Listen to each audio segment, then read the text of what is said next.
دیکھیے سطر کا تقاضے کیا ہے، گن لیجیے. لباس نبیز ہونا چاہیے، باریک نہیں. حضور نے فرمایا اللہ کی لعنت ہو ان پر جو لباس پہن کے بھی ننگی ہوتی ہے. باریک اتنا لباس ہے یا چست اتنا لباس ہے، ڈھیلا ڈھالا ہونا چاہیے، نبیز ہونا چاہیے.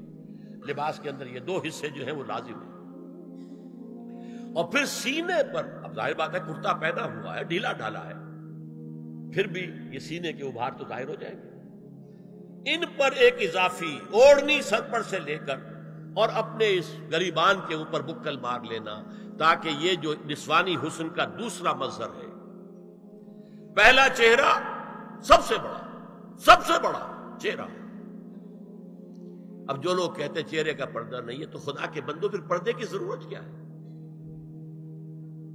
نسوانی حسن اگر اس میں اٹریکشن ہے، وہ کہاں ہوتا ہے سب سے بڑھ کر؟ مظہر اول کون سا ہے نسوانی حسن کا؟ چہرہ ہی تو ہے. اب میں ذرا شرم کے ساتھ کہہ رہا ہوں، لیکن یہ اپنی شاعری کے کچھ الفاظ آپ کو سنا رہا ہوں. یہ لب لعلین کہاں ہوتے ہیں؟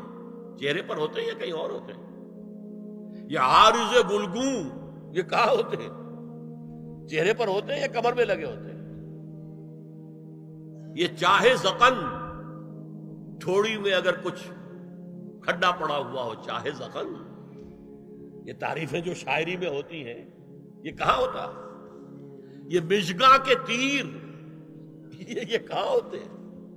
یہ نرگسی آنکھیں یہ کہاں ہوتی ہیں؟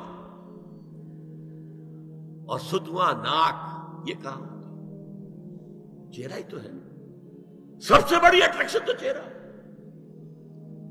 اسی کو نہ چھپایا تو پھر اور کیا چھپایا؟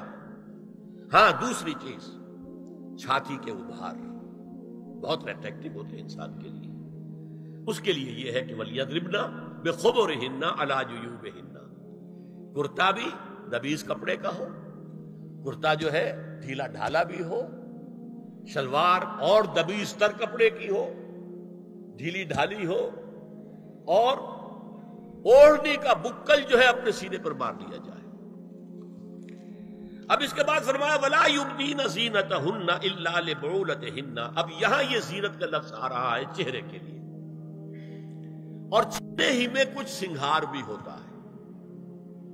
کوئی سرما لگایا ہوا ہے، فرض کیجئے کسی اور طرح کا کوئی زیور پہنا ہوا ہے، گلے میں پڑا ہے، کانوں میں بندے ہیں وغیرہ وغیرہ.